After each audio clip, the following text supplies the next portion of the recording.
Hello, everyone, and welcome to the Talent Gap Fireside Chat, where we talk about causes of and solutions to the talent gap. I'm your host, Pete Strauss, and joining me today is Logan Hicks. Logan is a lead full-stack developer, so welcome, Logan. Hey, what's going on, Pete? Thanks for having me on. Thanks for being here, Logan. Could you give our audience a little background on yourself and what sort of positions you've held and a little bit about your career thus far? Sure. So my career, I got started back in 06 timeframe. Delayed entry program for the military, work in tech for SMB type companies. Went into the military, left that life behind. Enjoyed my fun time with Uncle Sam and his merry men, as you can see on the wall. And I had a field day with that, got out because of multiple injuries. Enjoyed that time frame a little too much. Got into DOD, did a long stint at DOD. I'm still doing DOD work for the most part. Been going on, I want to say 15, 18 years, something like that. Been a long time. I've done a lot of commercial work, done a lot of agency works. Just got done with a 3-letter doing nation state work with them. A lot of fun. I've worked on everything from financial institutions, doing fraud operations, to leading large SOC operations for major government agencies, to dealing with pen testing and all kinds of large cloud implementations. I've contributed to major infrastructure for the U.S. government and foreign allies. And I speak all over the world, internationally at conferences and locally. I just got back speaking at the Caymans, which you can see there on the wall. I guess kind of like right there. That's my badge from the Caymans. It's made of wood. That was awesome. That's pretty much a good wrap on my history. Very cool. Yeah, so you've done a lot of different things. I haven't talked to too many people from the DoD side. Most of my clients are in the commercial space, a lot of consulting firms, stuff like that. Do you have any opinions on the talent gap? Like, is it real and is it different between government and private sector? There's issues on both sides. So the talent gap from the transition from DoD space is with the bleeding edge techs. So you start looking at latest gen tech stacks. They're typically not in DoD space yet. Typical tech gap is between 7 and 15 years. Some of the stuff that I was working on with Nicholas Shalon up in the Pentagon before he quit, we're helping to gap that. DoD has a large issue with access to latest gen tech because of limitations on compliance processes and authorizations called ATOs, or authorities to operate. And that process is incredibly inhibitive in terms of implementation, but for safe and good reasons. Because technology that goes into something like, Russell 2000 company in the bottom quartile is not going to be nearly as impactful as you're deploying something to like Duke Energy, and they run 20-30% of the power for either a region or the country. And so a failure on that side of the house versus a Russell 2000, the implications are catastrophic. So the technology needs to be vetted, but there needs to be pipelines for that as well. And there's no dedicated agency, to the best of my knowledge, that expressly only focuses on implementations and onboarding of new tech. That said, there are plenty of agencies that love innovation, and there are great strides that have been made to do that. On the flip side, from the commercial perspective, you've got a large amount of weakness in implementation of process, procedure, and compliance, because it's almost suffocatingly so for DoD. And then the speed of operations in commercial is light speed. The problem with that is they break and fail hard and fail fast. In a DoD environment, failure is not acceptable. It's not tolerable. It's not acceptable. And it's catastrophic when it has occurred. And so failure isn't something that DoD can do. And so when you have like we'll say a cluster fail in Kubernetes and core applications go down, they just kind of shrug and be like, well, that happens.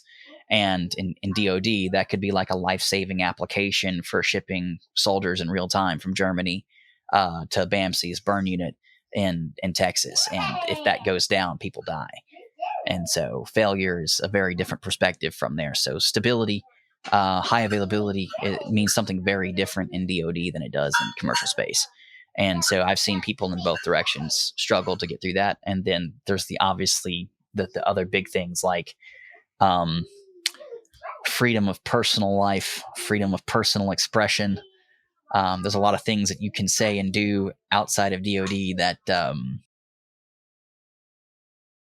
doesn't go as well in DoD. So, variety of imbibements and personal choices are no longer available once you cross that line. Yeah, it's got its gives and takes. Commercial pays way better. DoD is allegedly more secure. We'll see about that over the next 5 years. Mass layoffs aren't really a thing in terms of like all of a sudden 30% of your company is getting clipped. It's typically either your project is end of life and you're carried forward by the new agency, which is typical, or you're moved internal to the company, or the new agent, the new receiving contracting body will typically transfer you into a different project. And if you can't do either of those, there's typically other projects for you to move to relatively quickly. And so migration and layoffs and downtime, especially for higher cleared personnel, is lower. So they both have their distinctive advantages and disadvantages. It depends on what you're after.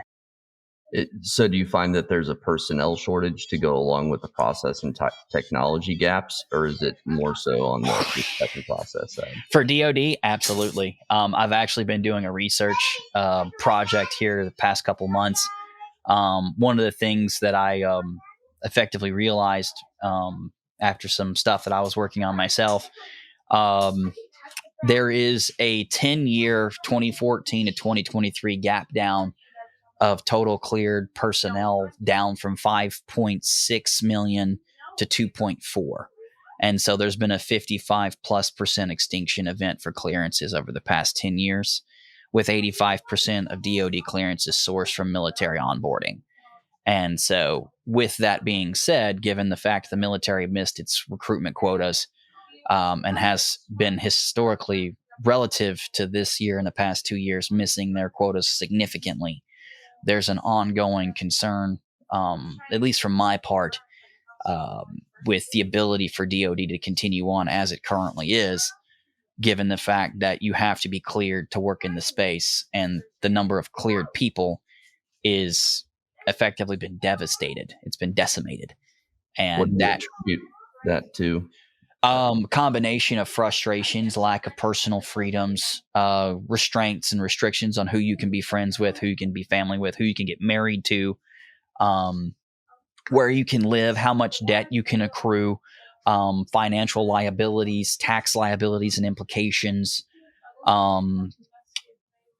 countries of origin that your friends and family members can be from, drug use. Obviously, weed is a huge killer for DoD. Not that I disagree or don't disagree with it. I mean, personally, it's a personal choice in my personal opinion, and I don't really see a distinctive difference between weed and alcohol. As someone who does brew, I don't really know. For that perspective, it's not my call. Yeah, that, and then the pay gaps are immense. A perfect example is my last comp rate was about 200 total comp.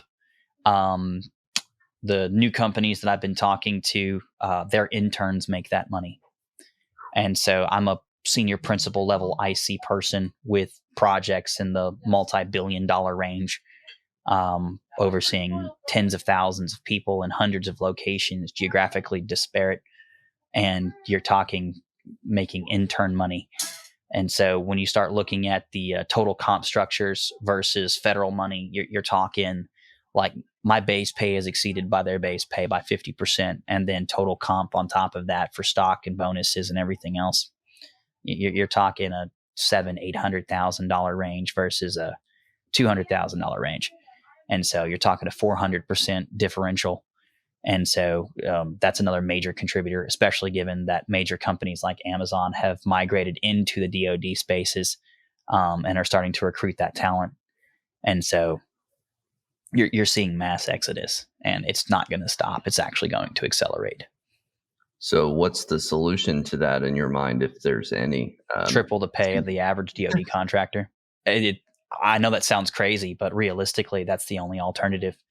It's either triple the pay of the average DoD contractor so that you can retain them and motivate them to keep their clearance at least active, allow them to moonlight, which a lot of agencies do not allow. The agencies don't have a say. Specifically, it's the contracting offices don't allow. Alternatively, you could start just direct contracting to the contractors, and then the actual contractors themselves become subs and convert them to a prime sub model, to where every contractor is their own sub, and then every prime is a prime. Alternatively, the system will fail, because without cleared personnel, it doesn't matter what your cleared environment is or what infrastructure you'd like or what your budget is. If you have $1 million budget for one person and you have no person,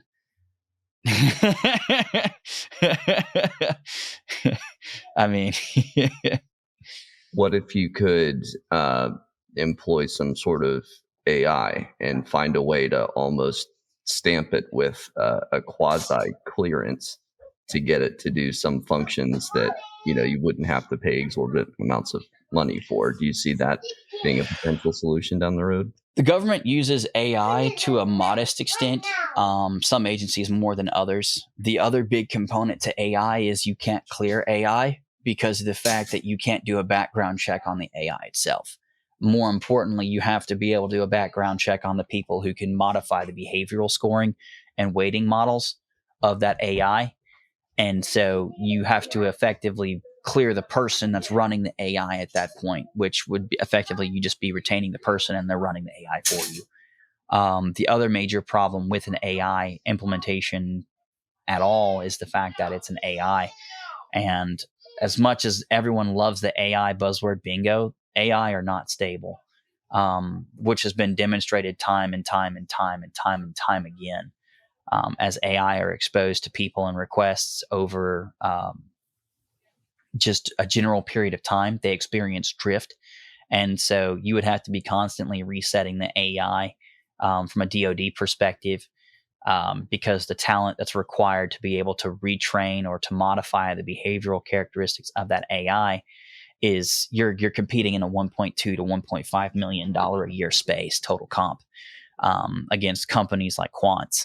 And you're not going to beat out the companies like Jane Street. You're not going to beat Jane Street. Like, they'll write a bigger check just to beat the other offer. So we had kind of talked about this idea before, that as AI becomes more mainstream and more widely adopted, how there may be some sort of concentration with talent, and how you'll end up seeing just the top whatever percent of people actually being employable, and then we'll see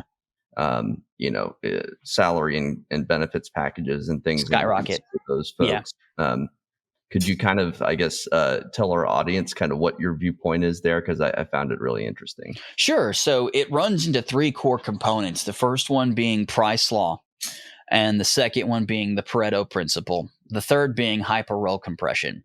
So what the industry has already experienced is what's called hyper-row compression. It's where you used to have a department of 30, 40, 50, 100 people doing IT. Now you have a department of 3 to 5 people doing 2 to 3 departments worth of work. That's hyper-row compression.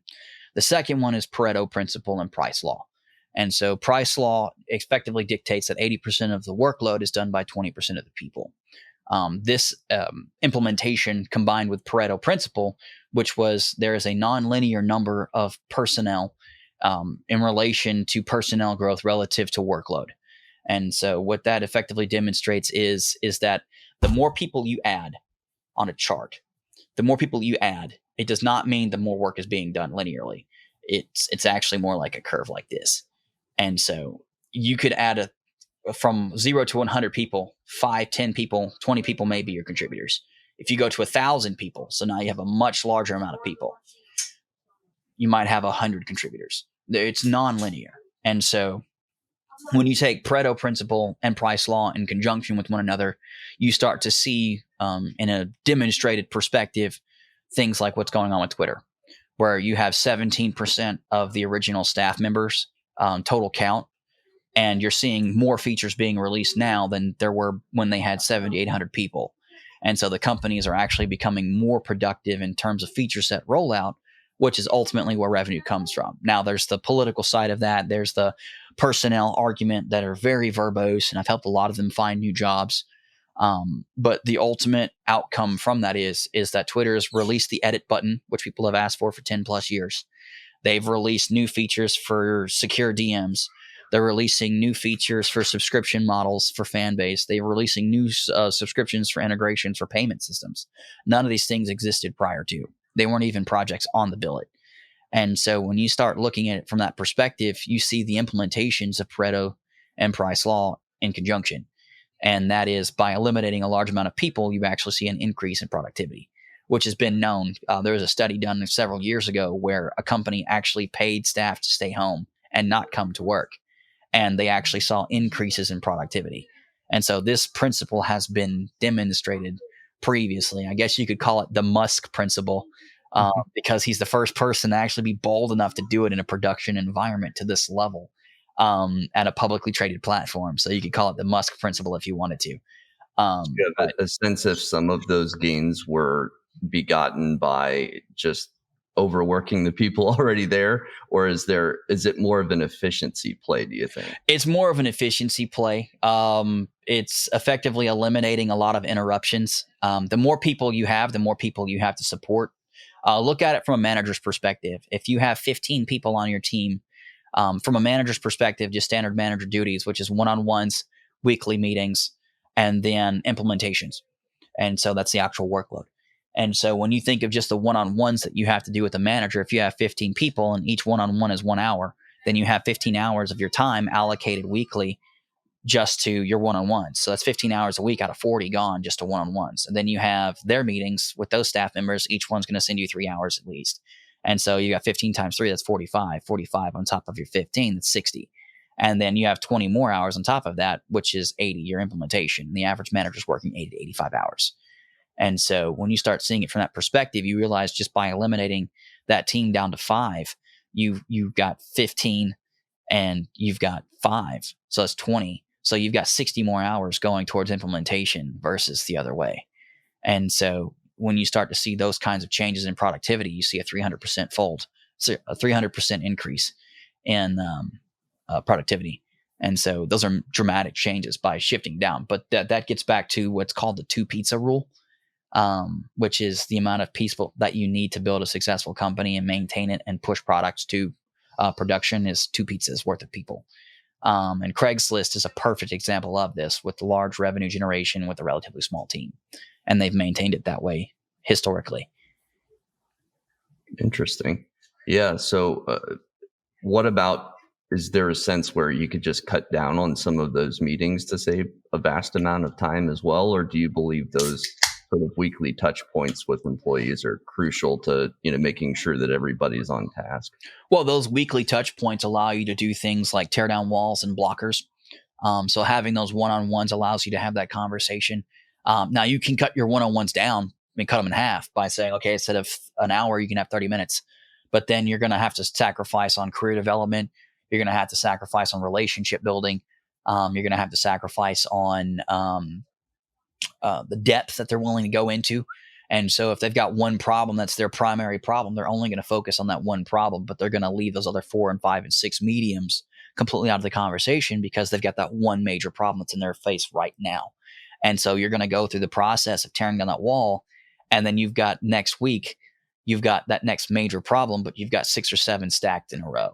And so instead of just covering, okay, well, give me your big problem, 15 minutes of the meeting, and then tell me about all those small ones that you've got after 5-10 minutes of pleasantries. And then you've got 5 and then 15, so 20, and then 5 more for 25 to reset them. And then you've got that other 35 minutes to talk about the other 6-7 problems. It's 5 minutes each. And so you can knock down all those problems at once. That's why I recommend that you have your one-on-ones be an hour long versus 30 minutes. Because otherwise you're just going to knock down one wall to have 7 more standing in the way. And those are all going to be obstructors. And predominantly your first major problem is always going to be a team member. And then after your team member conversations, you've got all the things that are actually obstructing their workload. And so implementation is going to be the actual big thing, because theirs are going to be inverted. You're going to have 80% implementation and 20% meetings. Ideally, if they've got more than 20% meetings, they're being pulled into too many meetings, and you should implement like what Tesla or Amazon does, which is you just walk out of a meeting if you're not needed within 5 minutes. Interesting. I hadn't heard of that. Yeah, Yeah. that seems like pretty interesting. It seems like it could also be abused. No doubt that it would be, but then the issue is they're high performance companies, and they'll cut you the second that you become a non-performer. And so those are one of the caveats to that is if you walk out of a meeting that you're actually needed in, you're going to immediately start to be an obstructor, and walls are torn down there a lot faster. Yeah, I could definitely see how, AI, when it comes to actual technology, enables people to perform whole groups of jobs. How do you see that playing out, though, with more people oriented or service oriented types of professions, say recruiting, where there's traditionally always been some sort of person to person contact, some sort of relationship building, things like that. Do you see that ever being replaced? So this is going to get spicy. All right. People say you can't have a relationship with an AI. A dating app where you are actually dating an AI says otherwise. It's got millions of users to the point to where like they took away like the spicy time with the AI, and people actually rioted. So you can't say that AI can't build a relationship. What AI cannot do is perceive extrinsic value. And so the problem with an AI in recruiting, and why AI will always be a wonderful thing to augment recruiters, is that if you have XYZ check marks and it's a scoring weighted metric, and they say, okay, well, based on the statistical characteristics and then X, Y, and Z studies, blah, blah, blah, blah, blah, these characteristics, this candidate will be the ideal candidate. Well, the problem with that is en masse, that will be hyper effective. When it comes to core contributors, that's going to blow up in your face, because core contributors are typically people that don't meet the boxes, don't check the normal boxes. They're the guys that have, the 5 years, 10 years, 15 years of experience, but then they've got like an additional 20, 30 years worth just in pet projects that aren't off the books, or they're working on next gen things that aren't on their resume because they don't fit inside of a JD, and 2 pages just isn't long enough. There are conversation indicators to where you're sitting down talking to a candidate, and the candidate's like, I hate my job and everything that I do in it, and I never want to do this crap again. If it wasn't for the money, I wouldn't be here at all. AI is not going to detect that in the resume, and it's not going to detect that in an onboarding. And so you need to filter those people out, because that person is checked out before they even check in. And so those are things that AI will not detect. Now you can have personal profiling, characteristic tests, INJT, blah, blah, blahs that you see a million times over thrown around. The problem with those is people can just look at those at face value and just click what they know or what they believe that you want to hear. Those aren't things that are going to help you to profile. And if you attach an AI to that's looking for a specific scoring weighted metric, the people that you don't want, especially psychopaths and narcissists, are going to crush those with a 10-ton hammer. And those are people that are going to be a culture shock, and they're going to be toxic to the culture environment. Recruiters, they serve an invaluable role, which is they are your gatekeeper. And people hate the word gatekeeper. That's what they're for. They are literally a gatekeeper for technical skill, for cultural skill, not just for current, but also for future. And an AI just can't do that. And there's no AI that you can show me that you can prove to me empirically can do that. And there's not even a combination of AIs that you can use in conjunction that could effectively execute that. And that's why recruiting will never go away. It's the same thing with sales. Is there some point in the future where we do reach true levels of artificial general intelligence, AGI, where if it gets good enough and it's truly smarter than a human, broad spectrum, not narrowly like most AIs now, but to where it understands human emotions and it understands the psychology of the narcissists and the psychopaths? Do you foresee that ever happening where it could get good enough to truly, replace certain functions, not just recruiting, but say like nursing, for instance, that patient to patient contact, nurse to patient contact, stuff like that? Oh, they've already done that. They've already demonstrated AI with the ability to conduct surgeries at a higher level of precision than world-class surgeons. It's not a question of if. It's a very simple question of, if I'm going to put my life on a table and you ask me, what do you want to do it, the toaster or the surgeon? I'm going to say the surgeon, because the toaster can only respond to mathematical decisions. A human being can make an emotional decision. And so the problem with an AI doing something like surgery is the AI will make a judgment call and say, okay, well, based on the patient, or based on policy XYZ, or based on subcategory 6, statutory 14, under subsection 8 of this blah, blah, blah company policy, in conjunction with state law XYZ, we're not going to cauterize that particular bleed because it's a litigatable offense. And so the patient's going to bleed to death over a whataboutism. Versus a surgeon, they're going to cauterize the wound. And if the hospital gets sued, the hospital gets sued. But then it's going to go before a medical board. The medical board is going to say, well, he could have cauterized the wound and saved your life, or he could have not cauterized it and let you die. And that's where the human factor comes in, is people will make people decisions based on logical things. Now, if the surgeon made a mistake, then yeah, sure, it's a litigatable offense. But an AI won't make the difference. It won't make the judgment call for the difference. It's just simply going to do what the book tells it to do, what the hospital has told it to do, what policy has told it to do. And it's going to repeat the same surgery a million times over in a fraction of a second. And so it'll be phenomenal at doing the surgery itself. But it's why I've said, ultimately, in regards to medical augmentations and just work augmentations in general, the best combination is a combination of the AI's precision with the surgeon's grace, because that's how you're going to reach the epoch of medical care, is having a surgeon that is supported by AI, not replaced by it. So you don't see a potential future where, this may be going a little bit far afield, but you don't see a potential future where we develop an AGI, it forms its own sense of morality and emotions and that sort of stuff. Oh, absolutely. I'm actively working on that now. One of my pet projects is building an AI with the ability to create relationships and to actually have a weighted relationship based on its data models with each individually, just like a human being does. And so it's a guy with an LLM focus specifically for relationship building. And it's designed specifically to have unique relationships with each person that it interacts with, not just a collective relationship individually, which is the mistake that people have made with it. But that being said, once they have the ability to process emotions and they have the ability to process logic of any kind, the issue isn't, do they have logic? Do they have emotion? The conversation that's far more complex, that's been covered by Star Trek for 25 plus years, is, do we give them rights? And that's a very interesting conversation, is, how does one put an AI on payroll? It doesn't have a social security number. It can't conform. It doesn't have a tax ID number. It can't conform. It can't be registered for a tax ID number because it wasn't born. It was made. And so are we going to start giving AI, once they're generated, their own birth certificates? How do you evolve society at its core to start paying robots for their work? Who receives the paycheck? Where do you send it to?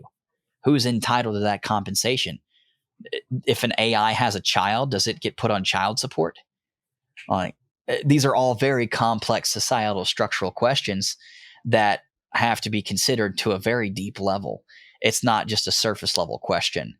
And so building, for me, it's opening Pandora's box. I want to bring this level of chaos to society just to watch it unfold.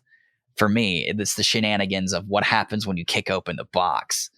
Like, I want to scream what's in the box and like hit play and then just watch the world just fall into chaos just for fun.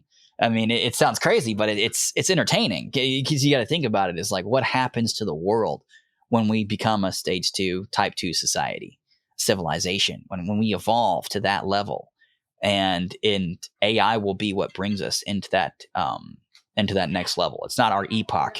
It's the beginning of the next stage. And so I want to see what happens when you give AI emotions, and Unity's helping me do that.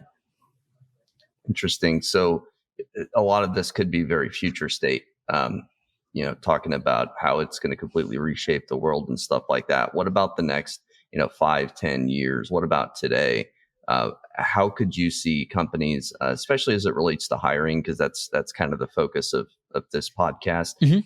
how can we better utilize some of these tools to uh, make sure that fewer people are getting ghosted, or we're doing a better job matching candidates with jobs, that people are getting tangible feedback through I mean, interviews and stuff like that. right out the gate, just the ghosting characteristic is a huge problem right now. The first thing that I would say is that the AI would be able to go through the process of analyzing each client's, sorry, not each client. Well, not just the clients. Yeah, you could do the clients too, for their profiles for the actual jobs, and start offboarding clients based on bad jobs, or in a recruiter's perspective, jobs that don't exist, that they're not hiring for and don't currently intend to hire for, ghost jobs. You could solve that problem by simply saying, hey, this job's been open for 6 months. You've had 30 different agencies that have sent you candidates. You haven't hired any candidates from any agencies.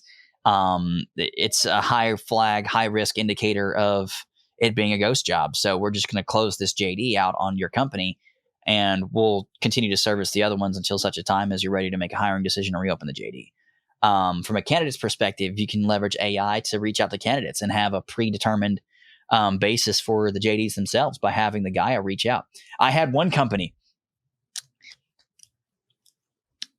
I don't know if I should be mad or impressed, but they were a recruiting firm that used a Gaia to send me text messages for onboarding.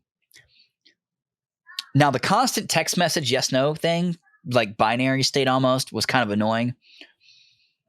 But it's kind of brilliant at the same time, because then you can onboard talent on a precursor basis. So you could actually build your stable, so to speak, in advance. Or you could filter through dozens of people without them having to go through all these ATS systems. And on top of that, you can have indicators for that for reasons why they were rejected. It's like, hey, 97% of candidates who didn't have a degree were rejected, which is a terrible idea, by the way. Or like 100% of candidates who didn't have this certification were rejected. And so it can actually start to build a behavioral informed state for your actual JDs for each client individually, not just the job description as a whole or that specific role type. So it's like a lead full stack developer, not just for the lead full stack developers, but lead full stack developers, we'll say with AIG. Just an example, throwing it out there. But we'll say 87% of people with less than 10 years of experience were rejected. And so the AI could actually build you a profile and say, hey, the most likely reasons why you were rejected were X, Y, Z. And it can actually give you these blocks of, hey, 97% of candidates were this, 97% of candidates were that, 84% of candidates were this, 60% of candidates were that. And then on the flip side, the value add. 85% of candidates who had these job skills were approved. 97% of candidates with these certifications were approved. 100% of candidates with these years of experience or more were approved.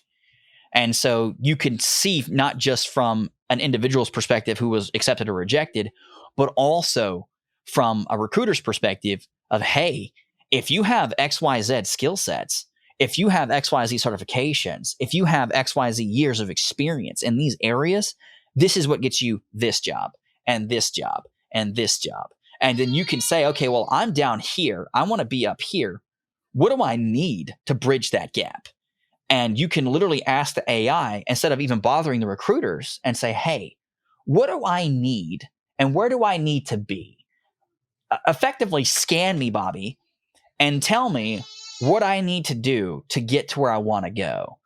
And then that'll dramatically decrease the amount of false positives that you get as a recruiter from people just randomly applying to the job, because they know they're not going to get hired for it. They won't even click apply because they're just going to get an automatic rejection from the AI anyways.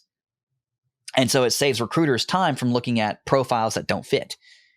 This would be a really good business idea, actually. I should probably build this. Yeah, as you've been describing it, I'm like, hey, there's a market for that. Yeah, there's a market for this. But it would fix a lot of problems, and it would also help guide education. It would help formal education. It would fix the issues in universities. It would solve training programs. Wow, wow, this is a multi-billion-dollar idea.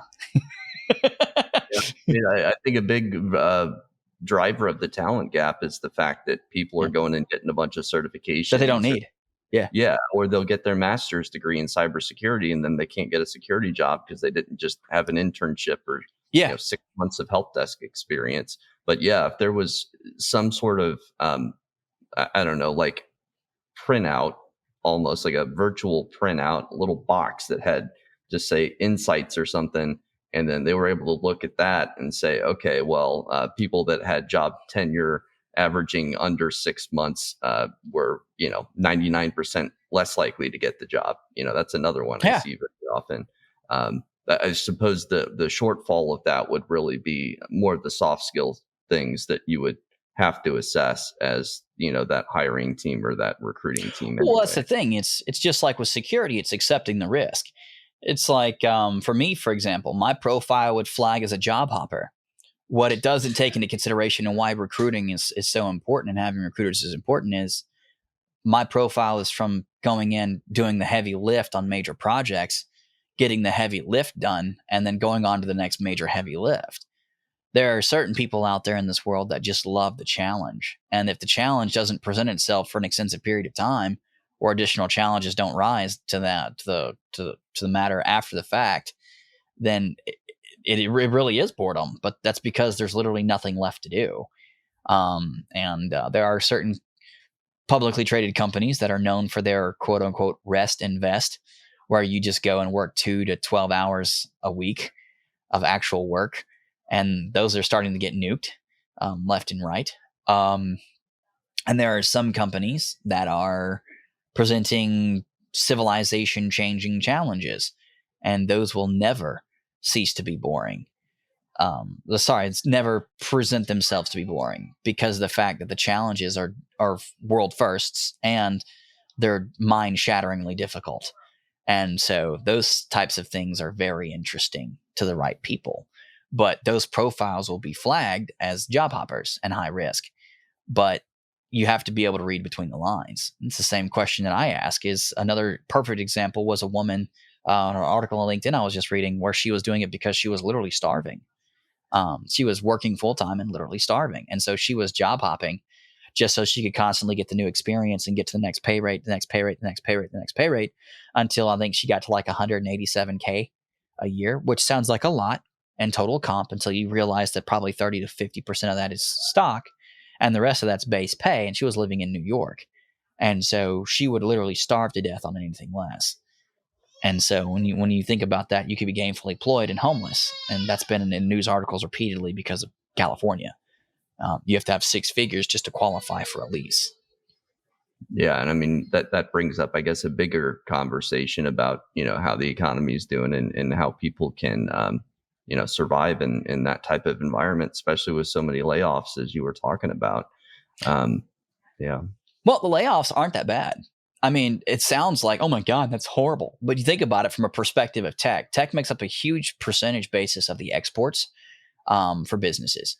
But then when you look at it relative to the number of tech jobs available both locally and globally, I think the total count that I'm at right now, I think is 2.4 million people have been impacted. But realistically, there are so many jobs in tech and so many jobs in tech globally. 2 million people laid off is nothing. They'll be reemployed the second they stop cruising on their 2-year plus, like, what do they call it? Separation. Yeah. Their separation checks. They've been given crazy comps. I mean, I saw some people get their stock comp for the next 2 years, full packages, 2 years worth of salary. And that's like $300,000-$400,000 for some of these people. That's like $800K for a high five and a thanks for playing. Yeah, that's not bad. Yeah. Yeah, So I mean, go I chill guess for a year. it's kind of like what you were saying. I think what we're seeing is a correction from the companies that were too bloated and Yeah. had more staff than they needed to have. Yeah. And Part so of it was that- overstaffing. Part of it was overstaffing, and some of the leaders have acknowledged that they overstaffed because money was cheap. How a lot of companies have been functioning, which is why SVB and First Republic were so important. Those are the banks you keep seeing in the news, but nobody knows who they are. Those were the guys that were allowing smaller businesses to borrow against their stock and to take on corporate debt and to issue them corporate credit cards and corporate lines of credit. And they were using that cheap debt to hire lots and lots of people. FANG companies were leveraging it against their stock. And then they were borrowing large amounts of money to then be able to go out and hire lots of people and take on lots of projects. And so that allowed them to do lots of innovation and create lots of jobs and in the short term and midterm. And then after 3, 4, 5 years of overstaffing, they ended up having to downsize. The thing that I would draw people's attention to is the people working at these FANG level companies. You've got recruiters working there making $200,000 a year. So they were very well paid. And so when you start talking the median American incomes of $40,000 to $63,000 a year, and they're making $200,000, $300,000, $400,000, $600,000, $800,000 a year for 3 to 5 years. I mean, you've got $2.5 million for some people, $600K for others. And then on top of that, they get separation pay on top of that for 6 months, 8 months, 12 months, 2 years. That's a lot of money. And so in terms of financially, I want them to get back to work and be successful. But in terms of total compensation that they've received during that relationship, it was a very generous relationship for both parties. And so I find it hard to make an argument feel. I don't want to say I don't feel bad for them, because I do. I want them to all be employed. But at the same time, it's like I grew up in a household where my father made $22,000 a year. They were making more than that a month.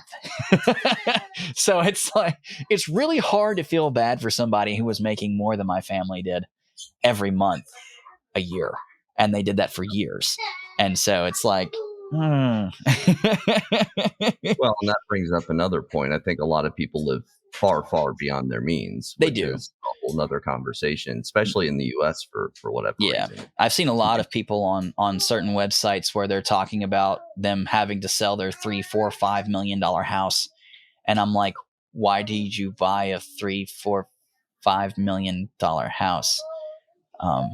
That's a lot of house. Now, obviously, the ones that you can take a lot of stress away just by keeping your bills low enough. Yeah. So that's especially when the market's flooded with certain skill sets. Like right now, recruiters are not really needed because nobody's hiring, so all the recruiters are getting laid off. It's like, well, you have to understand the market and know what you need to do to keep the lights on, and that may be taking a job that doesn't pay as much as you were used to making. It's a down economy, it's a down market. It's time to get pretty realistic. But I think there's a sense sometimes on LinkedIn, it's very rah, rah, rah, you go, you deserve this, you got this, and people get in their heads that they're worth more than they are in market terms. It's a false. That's the entry level. That's a big problem. Yeah. Well, and that's part of the problem. It's a false sense of reinforcement. A perfect example is people coming out of colleges and boot camps. The skill sets that you're going to garner from either of those are not going to be anywhere near the money. Like I think I'm going to make like a TikTok video of just some of these YouTube marketing videos that I keep seeing pop up as I'm listening to my music, of like, you can go to this coding camp for 6 weeks. You don't have to learn programming. You don't have to have experience. You don't have to have a turtle, and you can make 6 figures. And I just look at that and I just want to scream. It's like, my 18 years of experience doesn't matter. Really? Let's go, Bobby. Let's do this. Like, it makes me want to pay for the program just so I can heckle the crowd the entire time. Like, because just so how outrageous the whole sentiment is of, you can go to college and spend $300,000 on a college degree that has about 6 months worth of relevant content spread over statistically 5 years. And you too can get a 6-figure job. And I'm like, doing what? Writing thesis papers? Technical writers make 40 to 80K. Like, you're missing the clear there, bud. And it infuriates me to no end. Because it's taking advantage of people and it's setting them up for failure. And that's why I've advocated against it for a very long time. I'm not saying boot camps aren't helpful, but they should augment the skill sets that you already have, not establish your skill sets to begin with. Well, and some are better than others. True. But That's very what do true. we do to keep the boot camps, the certification programs, the colleges cranking out these candidates that are trying to break in and can't? What do we do to hold them accountable to make sure that they're actually teaching the skills that people need to know to be employable? Sue 'em. And how do we keep them from flooding the market with more people than the market is willing to hire? Because that's the big thing I see right now is there's at least tens of thousands of people trying to break into the security industry Yeah. specifically, and there's only a handful of entry level jobs. I saw ThreatX posted an entry level SOC analyst job. It was remote. It got over 5,200 applications Mhm. in like a week. Yeah. So And that's in, 95% of those people are unqualified for the job. yeah. Yeah. So there's obviously a huge disconnect there. Could you think of some strategies that either the government or the private sector, the corporations out there could employ Oh, to yeah. justify hiring some of these people since there's so many of them? Yeah. Right out the gate, to answer the first question, solving the problem is sue them. Because if you're promising that you're going to get six-figure jobs in 6 weeks with no expertise, no assistance, no training, no experience, you're making a false advertisement claim, and that's just outright what it is it's a false advertisement claim. Saying that you're going to make any amount of money from any training of any kind is outrageous. Demonstrating that you have the capacity to come in with no experience whatsoever and then make that money is also a misnomer to begin with. Most of the people that you see that are getting those jobs are because they have connections. The vast majority are typically connected through somebody that they know, typically to somebody else in the community that's willing and has the resources and infrastructure to take on the burden that is a person that's unqualified for the job for typically 6 months to 2 years before they're even remotely ready for production high time on their own. And so they're doing grunt work, gopher work. They're doing technical writing. They're doing shotgun and ride-alongs, but they're not doing anything of any value. And most companies can't afford financially to carry that burden. And so, from a business perspective, onboarding those people, the people need to bring something to the table that presents value. And that's something that they don't like to hear, but unfortunately, that is the reality. Is the relationship has to be mutual. If you're just a cost burden to the company, that's what they're going to see you for. Cost centers are what is eliminated first, especially in the current climate. What you want to do is present value. It's something that you can actually do for them that will save them money or eliminate man hours of a higher bill rate so that they can focus those bill rate hours on something else, like removing a perfect skill set would be technical writing. And it's something that costs you next to nothing.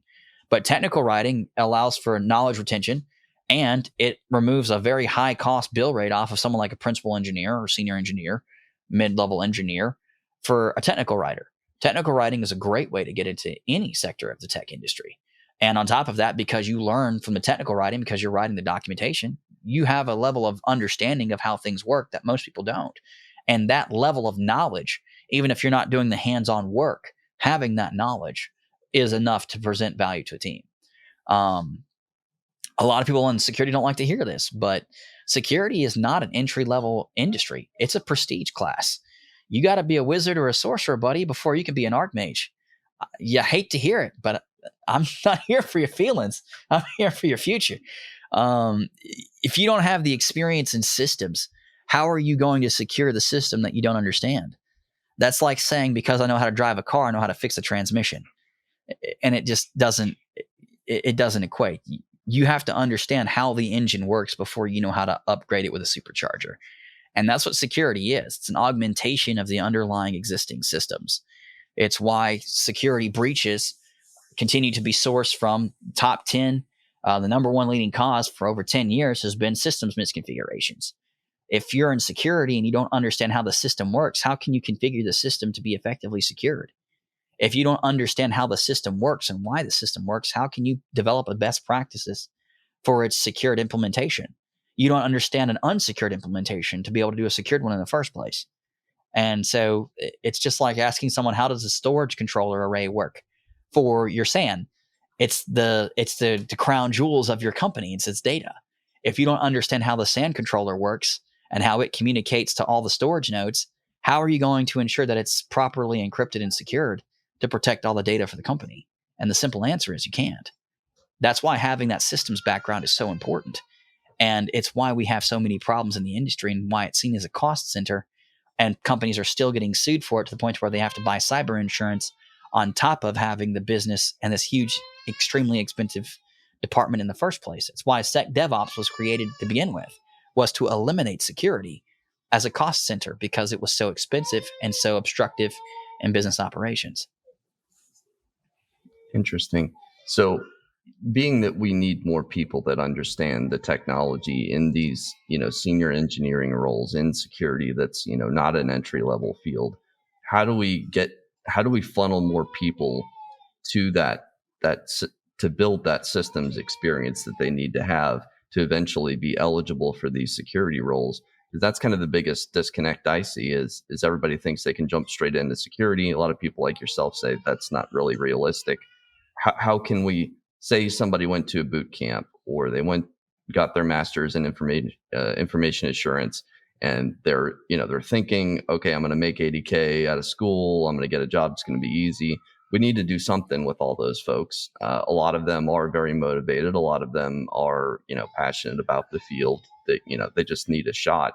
How do we funnel them to get to IT jobs first, so that ultimately they can get into security? And how do we do that as efficiently as possible and as quickly as possible, being that we do have shortages at that senior level? Well, the issue with shortages is the fact that the shortages are coming from the lack of talent and the lack of capability. Colleges and boot camps aren't producing that.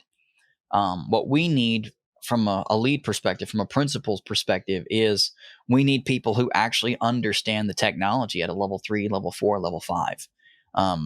Even at a level 2, level 3 would be great. Most people never get past, I understand how the button clicks. And that's level 1. And that's assuming they even know that. When you look at a college student, what you see and what I see may be different. But what I see is somebody with 5 to 7 years of time, depending on the level of education that they went after. Their bills are paid for through their college. Maybe they're working a small part-time job, but the vast majority of their focus is going towards education for the vast majority of people with degrees. And so when you start looking at them, the first thing I see is you had a ton of time throughout your entire college experience. What did you do with it? Some people will be doing things like CCBCs. Some things will do things like CCDCs. They'll do CFPs. They'll do CTFs. They'll do home labs. They'll do volunteer projects at the local hacker spaces. Those are the few and far betweens. The vast majority of them, they'll go out. They'll have fun. They'll hang out with friends. They'll watch Netflix. They'll catch up on all the latest video games. They'll burn all that time and not contribute to their core career focus. And what ends up happening is they end up getting to their senior year in college, their last year of their master's, and then like, oh, well, I need to focus on getting a job. Well, at that point, it's too late, because the people who put in the time for the focus on the home labs, on the CFPs, the implementations with their industry of choice, they've got so many years in systems and just implementations over you, applications that they've built. You don't stand a snowball's chance in hell of getting that job over them, because tit for tat, you've got a college degree, they've got a college degree, but then they have everything else that goes with it, and you don't. And that's why the vast majority of people aren't getting jobs. But you find that most people coming out of these clubs, the cyber clubs, is because they have the hands-on experience. Maybe not to the production grade level, sure, but if they have the tools experience and they've worked with GitLab and they've worked with virtualization implementations and they've played with OpenStack maybe, or they messed around with local clustered storage, or they built their own no-RAID NAS solution, or they played with FreeNAS, or they were messing with firewalls or old Cisco refurb gear. Like, those are people that you can teach, and you know that they can be taught. They've proven that they can be taught, and they have hands-on experience that you can mold and refine and maybe pull out a couple of kinks or misconceptions and fix that and guide them. Versus somebody that you know nothing about, that had a demonstrated history of 6 years of doing nothing. And when you put those two side by side, it's a no-brainer for people like me. I'm going to pick the person that put the time in. And that's part of the problem. The other problem is the colleges are producing too many people. They're just sheer raw numbers statistically, if you just do basic math, and there's 100,000 people. Okay, fantastic. Well, out of 100,000 people, if 10% are quality, okay, cool. Well, that's 10,000 people. Does your area support 10,000 people? Okay, cool. Well, out of those 10,000 people, how many are willing to relocate? Usually not a lot. And that's the other problem, is it doesn't matter where you went to school. It matters where you go to work.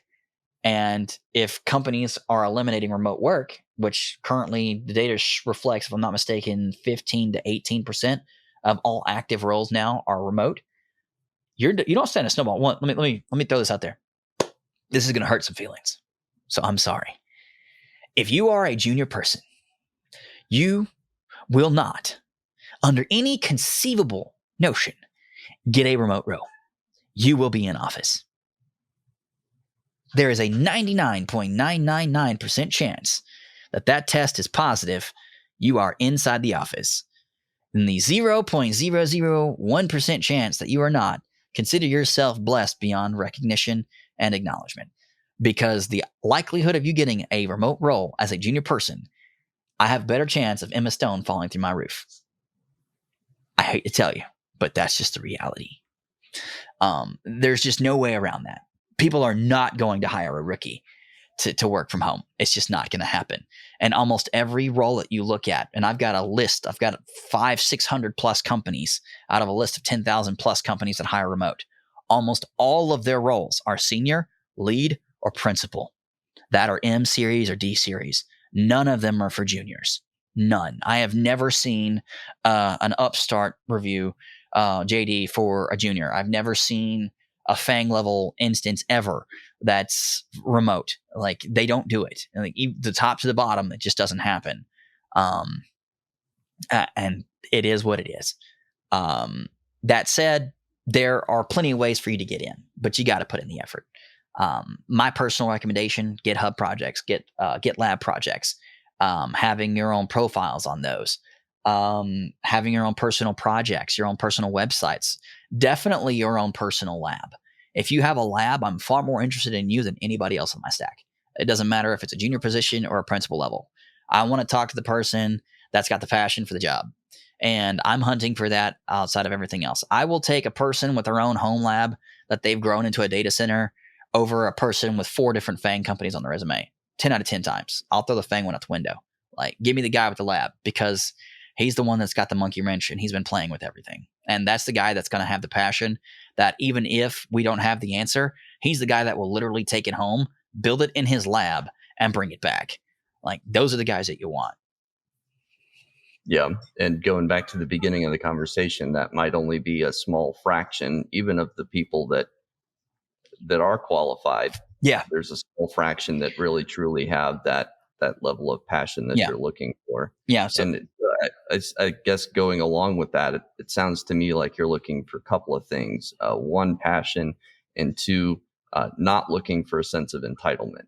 I think that's the thing that turns a lot of folks off on the hiring side. Yeah. I want somebody that's too legit to quit, man. I want to see somebody that's in love with what they do and not just see it as a 9 to 5. That's my first filter. My second filter is what do you do outside of the workspace? So when I look at a resume, the first thing I look for is page 3. If it's a 4-page resume, it's either page 3 or page 4, typically page 4, bottom right-hand side or bottom left-hand side or center, depending on how you've got it formatted. With a 2-pager, it's the very bottom in a tiny block. Or it's the very, very top, because that's the thing that they think is most interesting about them. And that's typically the only thing I'll even look at. Like, if they've got a home lab link, I don't even look at the rest of the resume. I literally take that resume and I stick it on the side. Like, that's one that's on hold.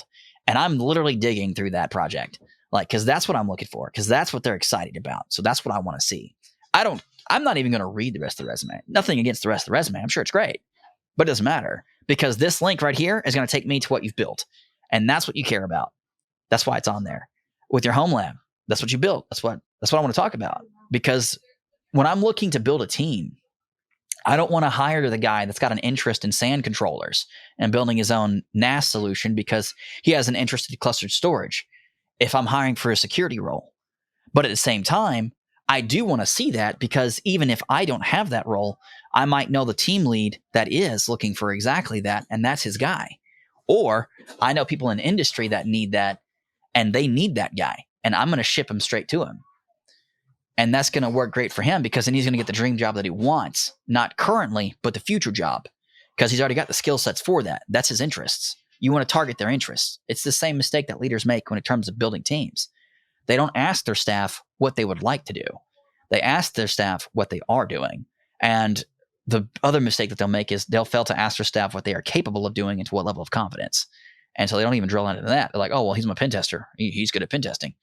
Did you ask him if he's good at pen testing? Or did you just assume he's good at pen testing? And what type of pen testing? Does he like web app? Does he like source code analysis? Does he do network, perimeter? Is he doing OSINT type stuff really? But it's kind of being thrown into the pen testing group. Like, you got to dig a little. And the same thing with the resumes. When you find that certain component on that resume, that's my money shot. That's what I'm looking for, because resumes are a dime a dozen. And to get to your point, 100,000 people. Out of 100,000 people, 10% are qualified. Out of 10% of the qualified, 10% want to relocate. Now, out of 10% that want to relocate, only 10% are actually passionate about the job. And so you just went down from 100,000 to 10,000, from 10,000 down to 1,000, 1,000 down to 100. 100, you might drop down to 10.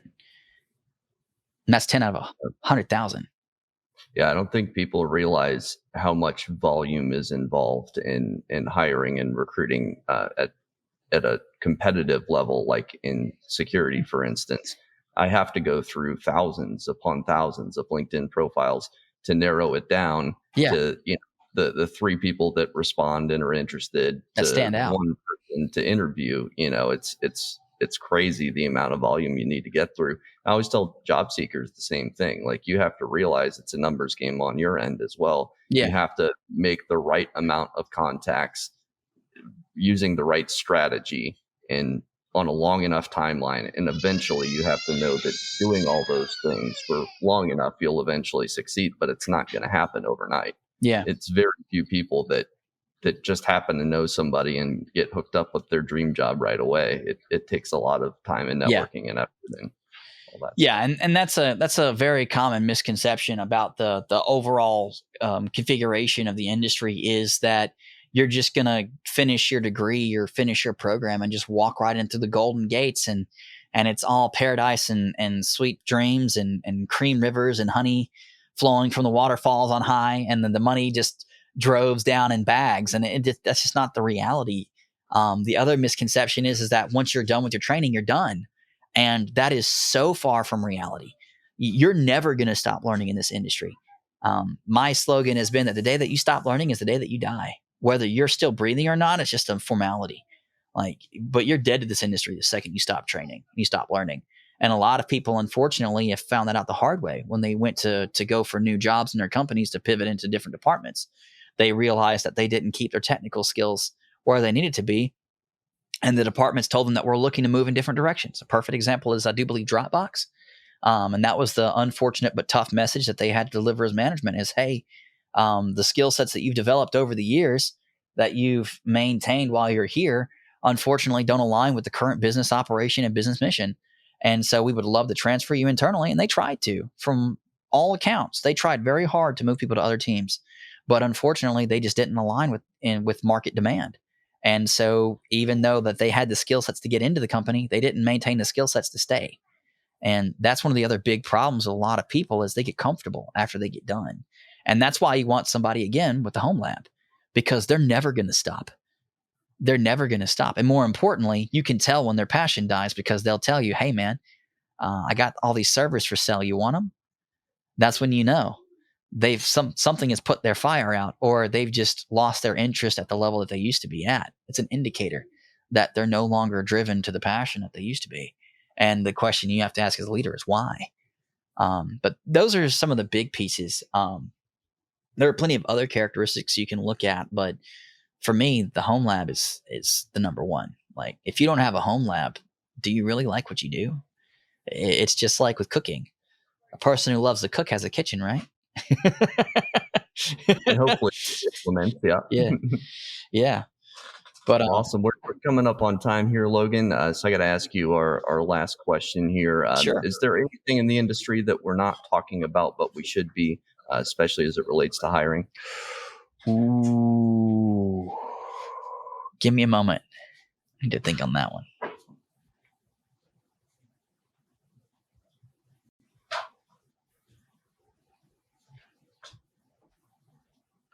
You know what? There is. One of the biggest issues that I'm personally seeing, there's an astronomical amount of money to be had in certain buzzwords like AI, machine learning, XDR, whatever. Pick your poison. The issue is, for some reason, there is a dystopian disconnect between all the buzzword bingo, which is so obvious that it's painful because people just won't shut up about it. And then the skill set demand that's clearly going to be needed to make that a reality. And for some reason, these two just don't talk. And I have no idea why. Like, how hard would it be to create like a page on LinkedIn that says, these are all the skill sets that top employers are talking about? And then like have LinkedIn Learning that automatically recommend that based on if you've looked at a million different pages for venture capital for AI. It's like, well, if you're, a senior programmer, a principal programmer, why aren't you looking at those skill sets required and actually learning those things to onboard those skill sets? Because if we did something like that, that would immediately implement you into being able to seamlessly transition into those new positions, which are flooded with venture capital. So they're paying top dollar. Startups with founding engineers pay crazy amounts of money if they're well funded. They start getting 100, 200, 300, 600 billion dollars thrown at them from A, B, C series type funding, D series type funding. They've got money and they're going to hire and they're going to pay top dollar for top talent. And having those skill sets that align with that, that's big money. Not just for people that are already in industry, but for people who want to break in. It immediately tells you what skill sets you can go pick up. That could be your only skill. Literally the only, you could have the full like toolbox and it's got one wrench. If that's the only wrench you've got and that's the one wrench they're looking for, buddy, you got a job for days. They'll be fighting over you. And I just watched this happen to a kid that came out of college. I shit you not. He got a $1.2 million offer day one into a quad because he did the one thing that they were looking for. And they paid top dollar to get him. And they stole him from literally everybody else. Like they crushed the other offer by like 200%. Yeah, that'll do it. Yeah. That number. Like they threw a number so high, they knew that not only would they get him, they would keep him. And that's one thing that I would say with employers is caveat is one of the mistakes that I think people are going to make. And sorry to run over, but this is very important. One of the mistakes that employers are going to make in the next 24 months or less is they are going to lowball candidates because they believe that they can get them for cheaper on the temporary. And they are correct. You will get your talent on the temporary for the low. The problem is that's going to burn your relationship with the community. That's going to burn your relationship with the candidate. And they're going to pick up your job for the sole sake and purpose of pursuing the next one because they're back to work and they're immediately going to look back to getting into the bracket they used to be in. And so my advice, hire the candidate that you think is going to stay longer. Because in this environment, in this particular climate, that is going to be the candidate you're going to want. Because the people that are coming from the FANG companies, they're great people. They're amazing talent. They are highly specialized in their various focused areas. If you hire them, have the expectation that they will be gone within 6 to 18 months. That is my open expectation, 6 to 18 months. We're going to see another mass migration as they shift back up into their normal FANG level tier 1 pay rates, and they leave these lower paying jobs behind. The problem is the people that would have taken that job that would still be there aren't there anymore. So take a shot on the folks that you think will stick around that may not have the quote unquote pedigree on paper. They may not have the FANG pedigree on paper, but they will be there. Now, I'm not saying don't hire the FANG people either, and I don't want people to misconstrue that. What I'm saying is you want to hire the people that you know will stick around. And if the FANG people and what they're looking for is that stability and they want to get away from the FANG, which trust me, I've had a lot of conversations, especially with Amazon people. They would take a job as a janitor before they would stay at Amazon. Like some of them have been abused very badly by their leadership. And I've seen some horror stories. and some of them I've seen some scars. So it's been pretty bad for some. But I would say just take that into consideration. If there's a dramatic difference in comp, that might not be a pay cut they can sustain. And I would ask about that, because what you don't want to do is to effectively be the bridge to the paycheck that they need. Yeah, and we see that happening often, actually, as recruiters. So, great point there, Logan. Well, if people want to find you online, what's the best way to do so? I guess you can hit me up on my LinkedIn, or you can just call me. I mean, you can give them my number. I don't care. Put it on. Awesome. Yeah. Do you want me to get? I can say it. I'm not scared. We'll leave it to LinkedIn. We'll appreciate you being on, Logan. Great talking to you, and we'll talk to you later, everybody. All right, brother. Take care.